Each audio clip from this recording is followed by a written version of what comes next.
Well, you could earn so many commendations, which were a piece of paper saying you did well on your homework. I got a few of those for just good behaviour, I think.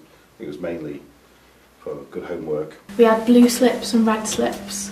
So if you got a blue piece of paper with your name written on it, then that was a good thing. I think on Wombat in year 7, I had something like 172.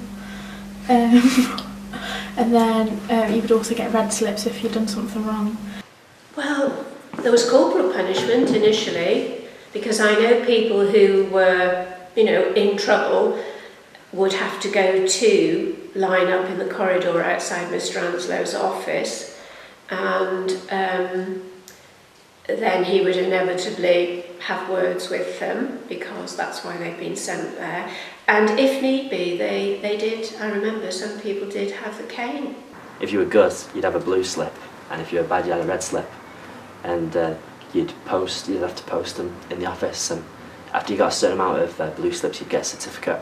I had lines once from deputy head mistress, because she thought I was disrespecting the school because I was talking to my cousin that went to TCAT on the train station. We used to get accommodations, and then you'd sort of get 3, and if you had 3 in a row, and then you'd get a certificate for good behaviour, bad behaviour. Oh, you'd have detention, and detention was always after school, it was never in school time. Well, there was the slipper for the boys, I think. There was the cane. In those days you did get the cane, so if you did misbehave, you were outside the headmaster's room and the cane was given. I think vice versa, if you got so many red slips, your form should have a word with you or something. But I won a Good Citizen Award. Well, I won 2 Good Citizen Awards actually when I was at BRJ. One of them was for doing a recycling programme with my form around year 10, I think. And then when I was at college, we got a 2nd Good Citizen Award for the Lord's Group. The headmaster's wrath was infamous. Bernard Price's look, or Bernard Price's voice, would put the fear of goodness up you. Yeah, we used to get up to mischief. I had to gain a few times. I think we had an art teacher who was pretty good with a slipper, actually. I don't think I had the slipper with him. We had one occasion in the woodwork class, the metalwork class, where 2 lads started to fight, and one of them got a chisel and sort of went like that, and the end come off the chisel and missed the lance end about that much. And I went and broke it up. And as I broke it up, because I was a big lad, and I was pretty well thought of, I think, in the class as being the peacemaker, if you like. The teacher walked in and properly got out. He was being a woodworker. He was an ex-sergeant major who got out a big stick like that, which was leather covered, and promptly hit the other 2 over the backside with it.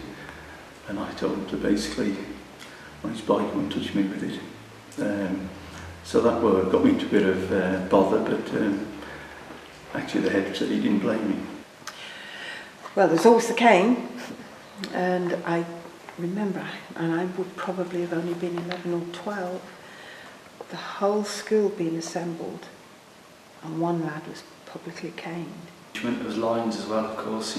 People often stuck 2 pens together with a bit of tape to try and do it, so it kind of taught you how to be creative. You had house points and you had presentations at the end of the term. You did have detentions of sorts as well, but the main deterrent, I think, was the cane or the slipper. It was house points. We were all in houses. I was in Thomas Becket. All my family were. And you got house points for everything.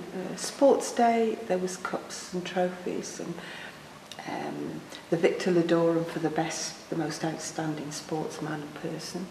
Well, I just remember school outings really. I remember the headmaster at the time, when we first started, Mr. Price, and he used to take lad swimming, for instance, and that was sort of the reward. If you were in that club, that was good. There wasn't many rewards, but the punishments were if you stepped out of line or really badly, it was a cane. Or very occasionally Mr. Ellis would give you a size 11 slipper over your backside.